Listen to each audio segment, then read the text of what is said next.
Thanks for your time, Joe. Just wanted to ask you, how has your preparation been for this fight? Yeah, it's been perfect really. Like I've not cut any corners. You know, my diet's been on point, my workout's been on point. I've been training with some top guys, like some of the best flyweights in the country. It's like the most prepared and like the best shape I've. I know it's cliche, but it is the best shape I've been in, the best prepared I've been in. So yeah, I'm just ready to show my skills on Saturday. Yeah. So how much research have you done on your opponent, Tommy Clarke? Have you been watching many of his fights back?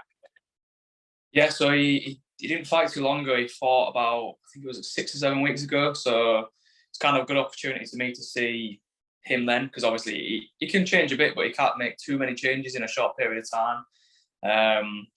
Whereas since I've last fought, I feel like I've changed quite a lot. But yeah, I've seen his game. He's good off his back. He's got good jiu-jitsu. It was primarily a grappling fight, the one that I saw. Most of his fights are.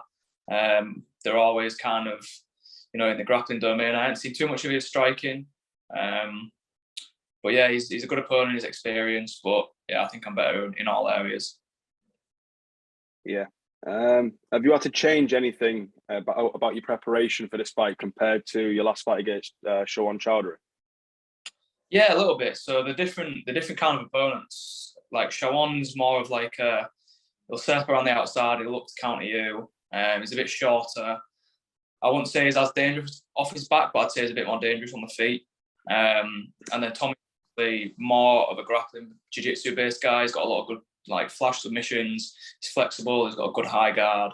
So I always kind of tailor my training to whoever I'm fighting. If I'm fighting more of a grappler, I'll probably do more of a grappling heavy camp. If I'm fighting, and you know, vice versa. If I'm fighting someone who's really good at striking, I'll probably strike more. But I'm always really focused on myself. I'm just trying to make me the best version of myself that I can. But yeah, I've definitely done more grappling. I've been training down at Northeast Jiu-Jitsu a lot. In some of like the best guards and best jiu-jitsu with some of the best jiu-jitsu guys there are in the country. So yeah, I feel well prepared for, you know, the skills that he presents. Yeah, and you won your last fight against Shawan Chowdhury. Do you think your mindset would have been different coming into this fight had you not have won that last match?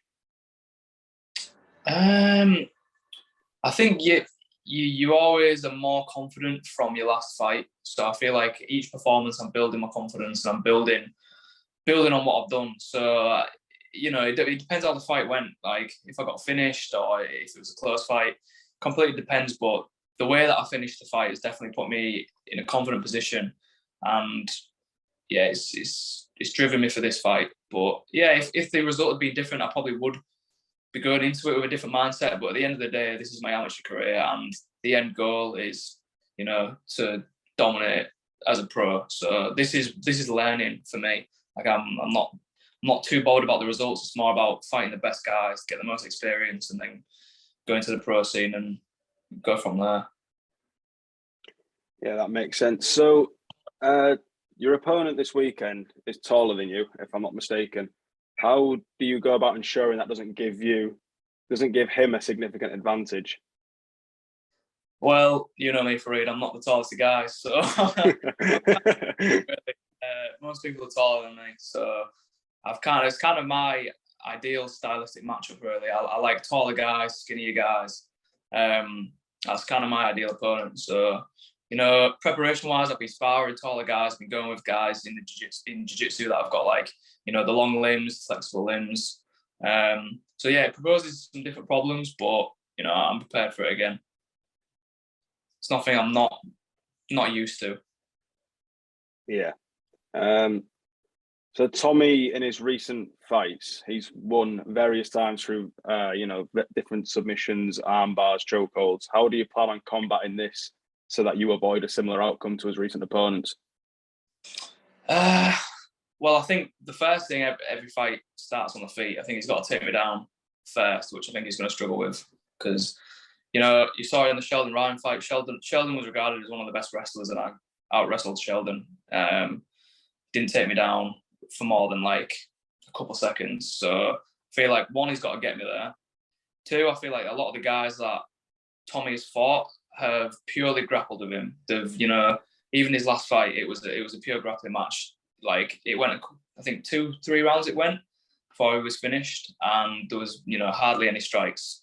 So my grappling's an MMA style. It's not a jiu-jitsu style. So if he's grappling with me, it's not just going to be grappling. I'm going to be punching. I'm going to be landing ground and pound. So it's not, if I was him, I wouldn't be really looking to just try and pull guard or hang out on my back and look for submissions like that, because I'm doing MMA. I'm not doing jiu-jitsu. Yeah. So last time out against Shawan Chowdhury, you made him tap out in the first round. I believe it was 1:30 in. Are you looking for a similar sort of quick finish, or are you prepared to go the long haul in this fight? My style, I'm always, I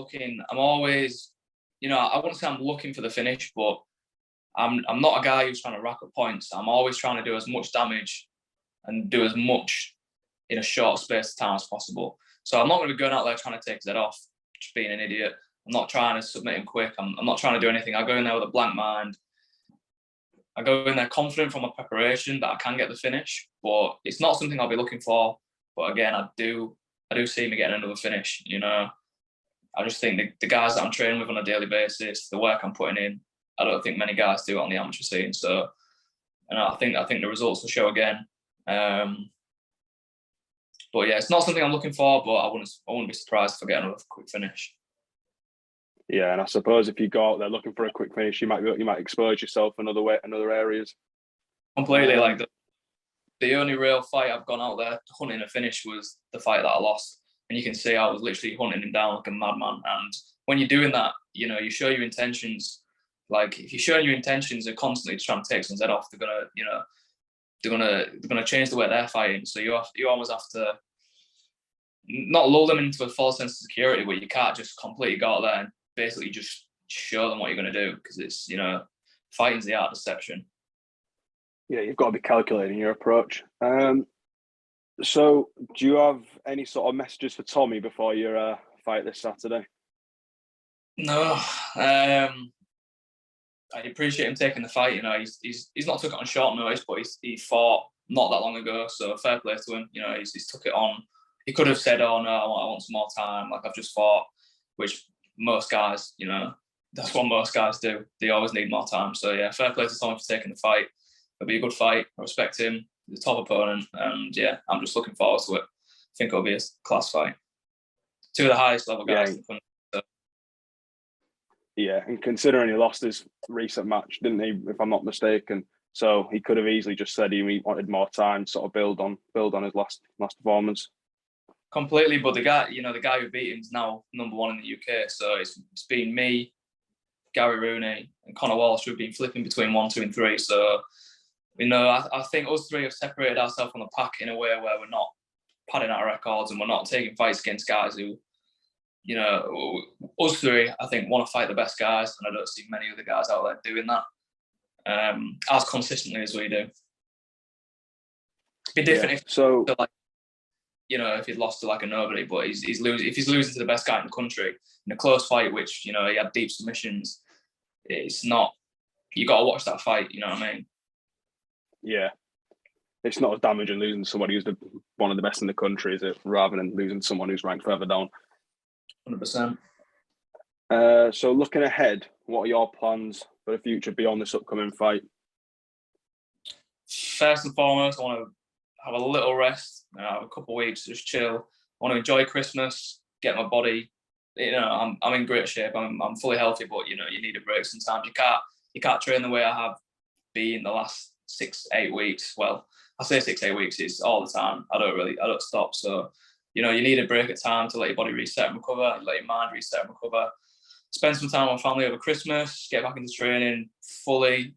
I'll still be training, but, back into like full-blown training around January time. And then I think probably unify the belt with Connor Walsh in March, and then we'll go from there. Yeah, that sounds good. That's about it from me. Perfect. So thanks for that, mate.